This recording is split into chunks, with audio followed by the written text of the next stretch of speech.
Hello, everybody. My name is Bartholomew Kimani, and welcome to my Socio-Political and Cultural Challenges Evaluation PowerPoint presentation. We'll just jump right to it. Here's my table of contents, I'll do an introduction, kind of tie it in with my motivation, evaluation, applicable ethical frameworks, applicable leadership theories, and my recommendations. So the ethical issue that I selected was racial inequality in higher education, the Black tenure faculty appointments problem. And there's a lot of data out there that kind of supports or illustrates the disparities. Less than 1% of full-time faculty members who are tenured are Black in comparison to about over 90% of whites. And so I feel like this is a definite leadership issue. When we look at some of the more recognized institutions, the numbers don't do any much better. The numbers are still for African Americans under 1% and over 70% of white full-time faculty full-time faculty members identify as Caucasians. So, but yet over 45%, and this number is growing every year, of higher education students are multicultural or identify as people of color. So again, the disparities there are very stark. So why the disparities? So one of the things, well, three of the things that I decided to focus on were color blindness, racism, and Cobb in his 2017 paper said, this is colorblindness perpetuates the deficit mindset, which translates to less African Americans pursuing higher education and then supporting the racial inequality in higher education, especially for teaching positions, because less numbers of Blacks going into the universities means less numbers of graduate students, which means less numbers of qualified African Americans who can become tenured. So that's a big issue there. Again, I wanted to choose critical race theory because as an African American male, and a minority, it's really hard to find quality data that's specific to my perspective and what I want to say. And critical race theory affords me one of the best tools I have to really examine and address social constructs such as class, race, and gender from the perspective of power and privilege and oppression. And that's something that Dade and his colleagues alluded to in their paper when they spoke about racial domination, as was mentioned by the works of W.E. Du Bois and systematic oppression. So that's a very, very important hindrance there too. And then the third one I wanted to talk about was economic disparities, kind of like was mentioned by Palmer and his colleagues when they were talking about there are studies that have shown unequal pay and workloads for between whites and blacks, unequal tenure award processes, and less black and African American faculty in those processes. And so, in addition to that, the economic disparities kind of starts all the way back. Uh, Assistantships, getting graduate school paid for. There's a lot of disparities there. And so these three really play an influence in stifling that pipeline of black faculty.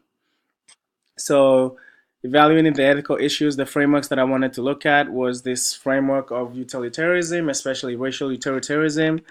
Kind of was mentioned by Silly when he talked about because racial segregation impinged on African Americans' ability to enjoy social services, especially Jim Crow and redlining. What now this racial utilitarianism kind of does is, this concept of importing quote unquote respectable black talent and eliminating transients.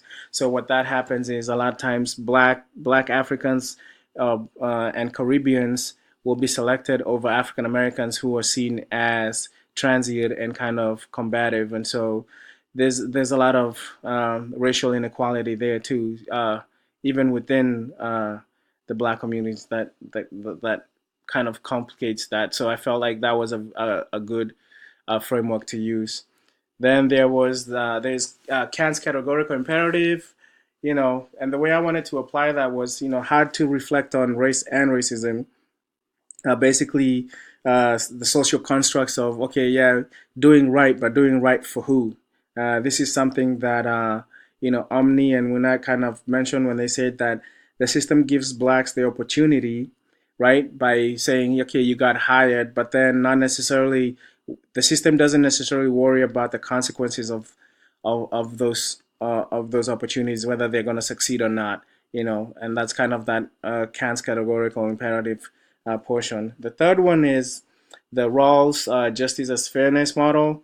And what Thompson said on that was, he again referred back to W. Du Bois' work of the duality of the African American Negro, where it says, fairness has never been fair to the black man, and there is no balance of freedom for the Negro scholar. And so, that fairness model is really, it's really not balanced. The way I think of it is very sometimes kind of George Orwellian. All animals are created equal, but not, some animals are more equal than others. So in that context, African Americans are not as equal as their white counterparts. So they get to have some perks with that, to the detriment of black people, unfortunately.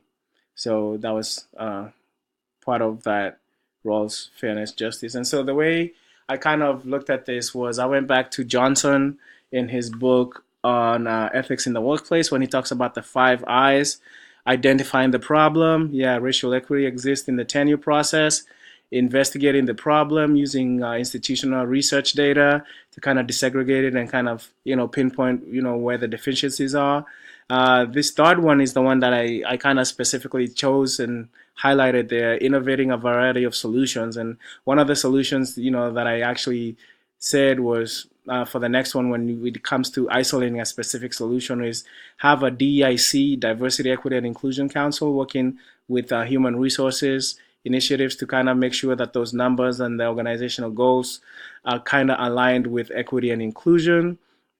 So, right, so this specific process would be hiring and retention committees, making sure that they infused with this DEIC.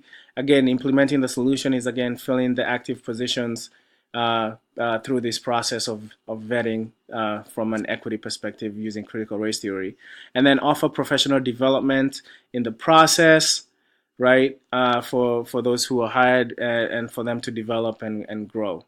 So the applicable ethical frameworks, just revisiting them again, utilitarianism, doing the greatest good, but then good for who, or doing with what. Back to that, economic disparities. The consequences for that is sometimes it's very difficult or impossible to achieve those greatest goods. So Kant's categorical, do what's right. Okay, right, wrong. From which perspective? From the dominant culture perspective. Again, thinking about emotional intelligence or emotional unintelligence, right? Just thinking about yourself, right for who? Again, that dominant culture, white privilege, treating to an end and saying, oh, yeah, we'll give you a chance, but once you get in, it's on you to make sure if you get the tenure or not, right? And then communitarianism, these shared morals. But whose morality are we talking about? Are we talking about, white morality, black morality? Because they're not the same morality, And again, this concept that nothing is free. And again, there's a lot of gender binarism in this communitarianism, where it says, women need to stay home and kind of, raise the kids, So that's also something to consider. And then applicable leadership theories, I really like leader, member, path, goal, situational, because they're all based on task relations. And my recommendations based on that really said, have an initiation period where faculty gets initiated, kind of meeting the leadership, delegated to what to do, who to be making contacts with, support them, mentor them, coach them, and then give them directions to professional development and promotions. Those are my most recommendations. And I derived those again from the leader, member, path, goal, and situational, which I felt have a lot of similarities based on that table that I have listed there.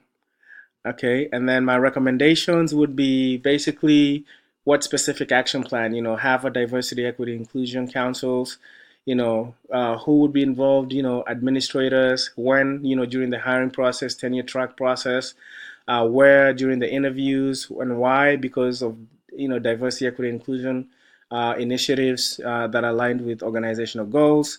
So the council will basically work with, for example, they would have workshops and readouts, involving senior sponsors, so senior leadership, every stakeholder, the people doing the hiring, the managers, directors, that kind of stuff. And then having monthly, quarterly, weekly, bi-weekly meetings to make sure that, all these concepts are being reinforced and kind of revisited, making sure that all that the processes are working right, where during online and face-to-face interviews on campus, the readers could be determined, those could be done based on the needs of the team members using them. And then why? Because we're aligning with organizational goals, getting continuous feedback, getting current and future state data, and then validating the initiative's direction. So based on this, my recommendations would be organizations have commitments, make commitments when hiring and appointing tenure to make sure that they are addressing the fact that very few black men and women are getting tenure in these organizations. Have this DIC council to mandate compliance with equity. So then that makes sure that that process is equitable and inclusive, and then offer professional development and retention programs for those members who've been recruited to make sure that they're going to be productive and recruit and sustain additional members who are coming in. I believe that's it. My references are right there. And thank you very much for spending the time to listen to my presentation.